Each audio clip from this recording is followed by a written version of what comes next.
All right, we just went live. I've got a guy talking to me right here, so I'm going to let him finish his story. Go ahead. So I had to learn how to speak properly. Yeah. Most technicians like me just, that's why we didn't go to college, and that's why we're not in CEO buildings. That's why we're slobs. Me, not you. Yeah. No, I'm a slob too. Yeah. So I had to learn how to speak properly and learn how to explain things to other technicians. So I got it all in here, and so now let me help everybody else. And I appreciate the level of detail on how you explain things. And I always look for people to say, okay, so how did he say that? So I know what he said. Now, how do I tell that to the next guy? Because I help out a lot of technicians where I'm from. Yeah. And I really appreciate it. So, yeah. Thank you. Thanks, man. Appreciate it. See, look at this. Look at this. This is part of the joys of real live streams. Is people just come up to you and they just want to talk to you. It's fun. And who else but you would stop to have a thoughtful and considerate conversation? Well, I mean, that's the point of this, right? Yeah. I mean, that's literally what we're talking about here on the live stream, is about the beauty of events. And hey, it's Mike. Good to see you, Mike.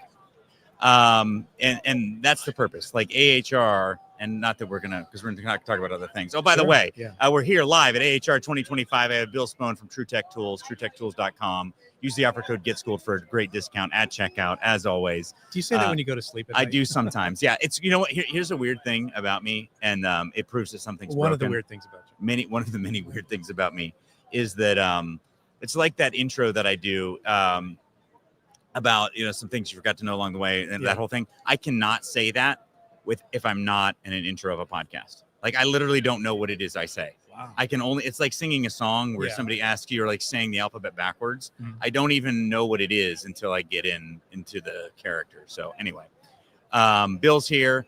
TruTech Tools was the title sponsor of the symposium this year, which is super awesome. We were very, very appreciative of that. Means a lot. I mean, again, to have friends who support you is very, very meaningful. Yeah. So that was super awesome. So that's kind of what we're here to talk about, I guess, to start with, is symposium. Before we do that, just give us an update on TruTech, how you're doing, life, all that stuff. Sure. TruTech's doing great. We've had an ownership change. I'm now the majority owner, the sole owner of TruTech. Okay. And actually, I announced at the beginning of the symposium, when I had the chance to take the stage for a couple of minutes, that I plan on retiring in 3 years and turning the business leadership over to my son, Bill Jr. And we have a plan where I'm going to cut back 1 day a week, including this year, all the way down to 0 in 2028. Wow. So it's going to be a gradual transition. It shouldn't freak anybody out, including me. Yeah. And then, so when you get past that 3 years, do you have any big plans or? No, I think being involved with things like the Grid Foundation, Better HVAC, Better HVAC, a couple of startups that I'm working with, and near startups that are doing great things, and where I feel like I can lend some expertise and some connections. I consider myself a big connector. Yeah, you are. Yeah. I got how many different prongs on my connector? Yes, you are. You're a multi-prong connector. Yeah. You're one of those like really old school specialty connectors that you look inside and it's got all the connection points. No, that's awesome. So symposium this year. I wanted to kind of get your perspective. Obviously, as title sponsor, I was checking in with you to make sure that it was all okay before we went live, and you ripped me in front of 1 million people. But my perspective was that it went pretty well. I had a few little changes I wanted to make, but what are your thoughts? I think it went wonderfully. I really liked the location. Whoever ordered up the weather, they did a great job. Yeah, it's a little warm, but a little bit warm, but we got a little bit of rain, a little drizzle, a few breezes coming through. Yeah. But it was an open air event. My son was just telling somebody about it just a few minutes ago, and he said that he likes being outdoors. Yeah. And this being outdoors gives it a totally different vibe than an indoor show. But the multiple tents for the different venues. I know you had to compress the schedule, and you could only allow so many speakers, but you covered so many the team did, so many topics so well. The food was great as always. Your staff that comes there, maybe I'm a simple person, but I can't think of a way of improving it. Yeah. Thanks, man. That's really great to hear. How would you describe the soul or the essence of the symposium? Because a lot of people ask, I say a lot of silly things like it's the Woodstock of HVAC and things like that. But I think there's underlying truth there. I think I've used the word community, and it it puts in person the online community that's been formed through HVAC School over the years. How many years does it go back to when you started this? I guess it's probably 9 if you're counting like some things that probably don't really count. More realistically, probably 8. Okay. 8 years since 2016 was really the start of HVAC School as in its current iteration. But yeah, I would also say one thing that people, like what you just said, is HVAC School community. But it's also all these other communities that have been created. So if you think about like, Overtime, we were just talking about those guys, or Grapevine, or just the whole community that's around TruTech. Like TruTech has its own sort of cult following.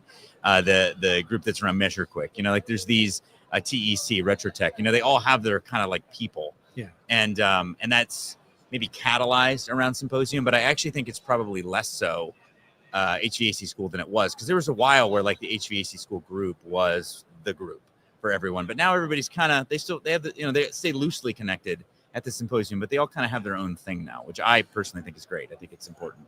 I think so too, because it's as you build community, there's going to be segments of it. There's going to be different needs, different attributes, different styles, and there's plenty of room. I think we've talked about the abundance philosophy a couple of times, and that's what I believe in, and I think you've created that in this community. How intentional was what you've done?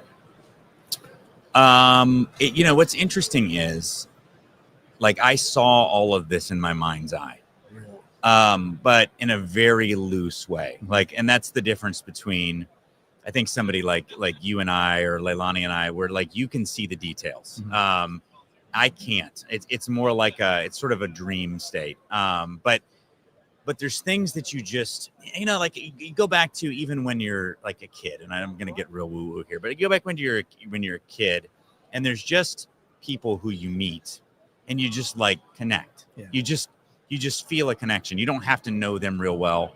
And then you just start like, you just start playing. And it's like, kids, they just see each other from a distance. They kind of like eye each other, like, and then they just start. And that's what this all kind of felt like the minute that we started it. I mean, like, so I didn't know it's kind of like how you talk about, your involvement with TruTech, that you were basically, you maybe weren't there on day 1, but you were there on day 2. It's that kind of thing. The vision sort of came day 2 after we put the podcast out, and this community just started forming almost immediately. And it's like, yeah, I know what I don't want is to make this about transactions, about me trying to extract value from it, about picking winners and losers, that sort of thing. I really wanted it from the very beginning to be a bunch of kids spotting each other and like, hey, you're like me. Like you may live in Canada, right. You may live in the case of Nick, you may live in the Netherlands, but you're like me. You have this thing that I have. And I call it people that get it. Yeah. And that's just such a loose term. Yeah. But people that get it, who find other people that get it, know it's happening. Yeah. And like in your local communities, you usually will have a couple people like that who are maybe in different industries, but when you can find people who are like that, who also have a similar experience. So there's this core natural way of being, and now you have the same similar experiences, and you see it. I mean, like we went to dinner last night with Nathan Rothenberg and his whole company, and Nathan was saying it as I was leaving. He's like, Brian and I never talk. I call him all the time, and he ignores my phone calls. But whenever we're together, and he used the term love, like we just have this love for one another, and it's true. Like totally different backgrounds, totally different parts of the country, but there is this camaraderie, and that's something that I felt from day 2, and it's like that's what I'm chasing, right? It's not a feeling. There's substance to it, but it is also a feeling, right? There's something there that I think is really good for the human soul, and it also helps you do really good work too. It inspires good work. Yeah. So it's. Do you feel it comes like in micro decisions that you make along the way? Yeah.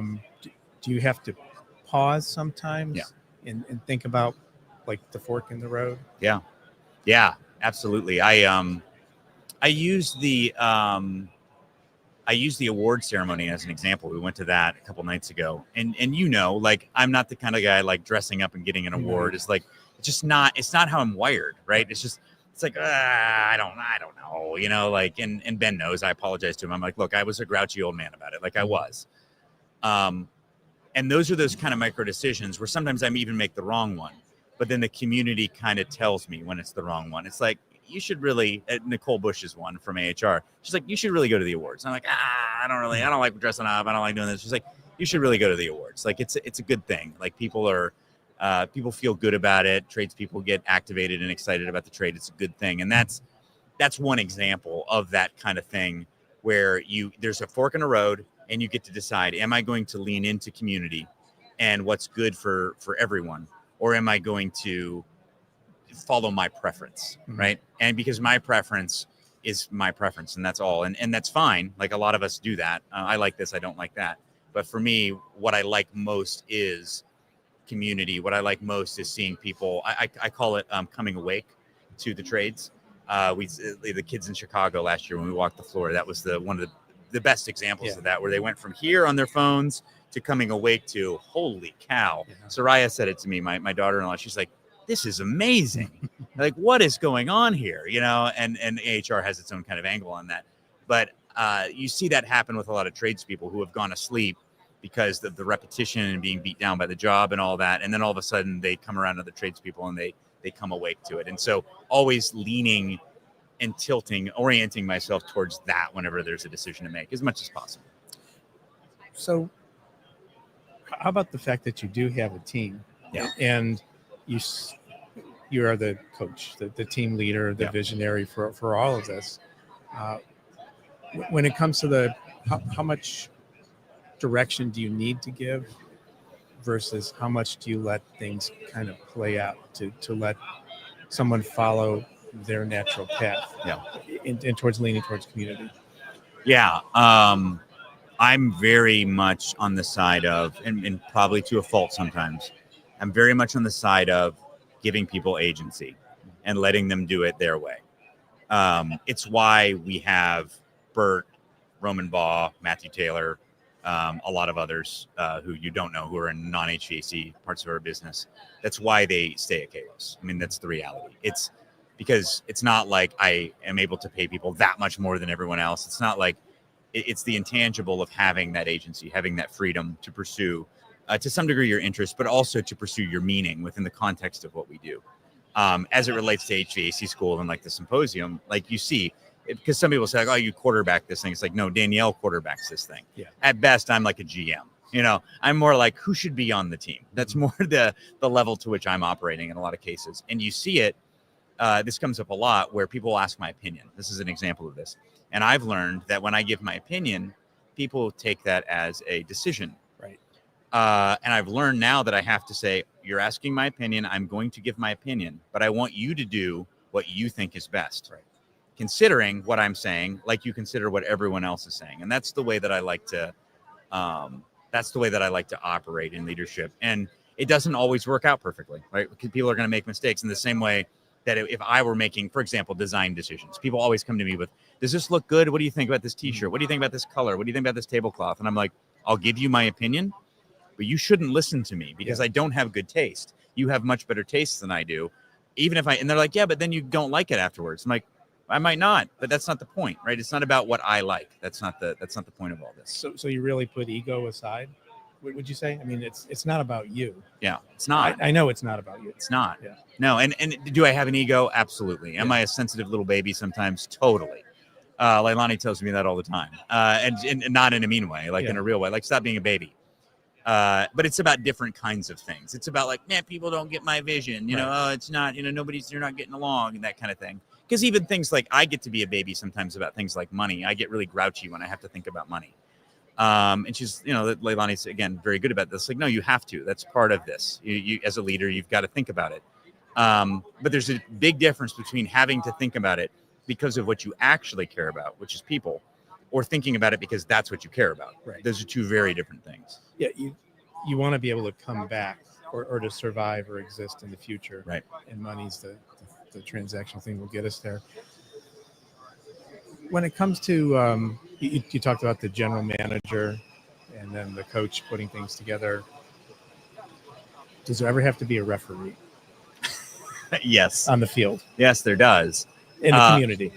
In the community. Okay, interesting question. I I think so. I'm trying to think who that would be at times. I actually used you as an example today. I was doing a podcast with NCI, and Dominic was talking about just like all these creators who are just flinging stuff out all the time, and how we're both. I mean, let's be honest. The older guys, we're it makes us cranky, right? Yeah. I always say like it's this, right? Like, hey, I'm here with my with the compressor that I'm installing, and that's not my favorite. Mm-hmm. It's not my style. I don't like it, but that doesn't mean that there's anything wrong with it. It's just I just don't love it. That's different than somebody who's saying something that's actually going to be a problem. It's going to, and like I do it with the business coaches. There's all these rah business coaches, and I do. They make me very upset at times with the things they say about money and about 10xing your business and that kind of thing. And there's a way to do it that is productive, and I think you're a really good model of that. So the way that you have productive conversations is you'll kindly say like, hey, have you read this? Like you've done that to me before. When I get it, I'm like, oh, cool. Bill's sharing something with me, and I'll start reading. I'm like, oh, hold on a second. He's doing this to correct something that I just did, isn't he? And I think that's a thoughtful way of doing it. You're not making somebody feel stupid. You're not putting people down. But that sort of refereeing, I think, is the right way to do it, and that comes with wisdom. Like the only people who are qualified to be the ref are people who know the rules and who have been through the game and who understand it. And I do think that's important, but there's a way to do it that is constructive, and there's a way to do it that is the natural way that sometimes isn't as constructive. Well, and that's like a technical referee, but what about like, kind of like rules of just proper etiquette? Yeah. Or like, it's got to happen. Yeah, right. Sure. Yeah, it does. I know you have moderators in. Yeah, like that's very unpopular. The way that I moderate the HVAC school group. Good. Yeah, it is. It's very unpopular, even among my moderators sometimes, because it's like, look, that's not we'll drop an F-bomb sometimes in the field, and let's be real. Okay, see, people may not know this about me. So do I sometimes. Like, I'm not proud of it. I'm not like, but I get mad and I sometimes swear, and sometimes I'll tell jokes that have swear words in them, right? Yeah. Like. I obviously not around my kids and that sort of thing. So it's not like I'm looking down on people who do that, but it's just not professional. And HVAC school, and you'll notice I've done this thing now. I used to never say HVAC school, and now I bounce back and forth, and I'm not even thinking about it. So if that upsets anybody, I'm sorry. I just a weird thing that's happened now. That's not one of the rules. It's not one of the rules. No, you can say HVAC or HVAC. But we're not going to use language that is attacking or overly crass. Now, somebody drops a hell or a damn. Sometimes it's not the end of the world, right? That's no big deal, like I just did there. But we want to keep it professional, because that's how we want to encourage people to comport themselves. You talk about this a lot, elevating the professionalism of the trades, and professionalism does not exclude authenticity. It just is. There is an editing and an auditing that we all have to do of ourselves that is for the sake of other people. It's not just being whoever we want to be whenever we want to be. Or emulating someone who sort of earned it in a way. So you're doing a lot of podcasts at this event. I am, yeah. You're doing a lot. In fact, you're probably on your way to your next one in just a few minutes here. Are you doing so many so that you can spend time sitting? You caught me. Yeah. Yeah, it's actually really true. Like this one yesterday evening. So here's the thing, okay? Because people will say this. Someone was saying this last night at dinner. They're like, "Man, I can tell you're just trying to get away from me." It's like, no, that's not it. But I am an introvert fundamentally. Yeah. People can't believe that just because I'm a fast talker and I can say words. I get drained.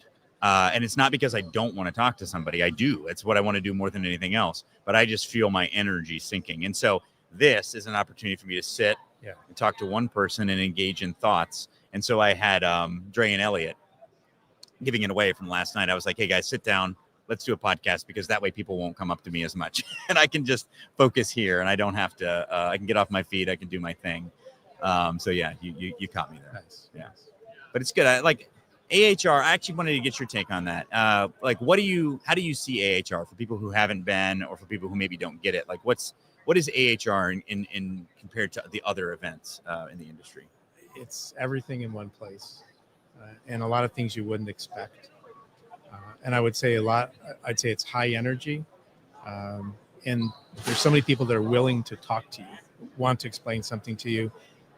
but for me, because I've been coming so many years, it's also part of my community, my Right. personal community, and just to see people who we may not do business with now, but have gotten to know over the years. Yeah. And just running into people. To me, it's like home. Yeah, that's how I feel. I didn't used to feel that way. And what was funny is I literally just realized that the first time I came to AHR was here, and it was when I was 16. Oh, wow. So I'm not going to try to do the math on that. Yeah, that math does track, because I thought it was 99, and it was 1999. It was the first time I came here. And I remember just being so overwhelmed. Just like, what on earth is this? What is going on as a 16-year-old kid? And then it's like that effect has slowly faded. Like, I can see it through other people's eyes.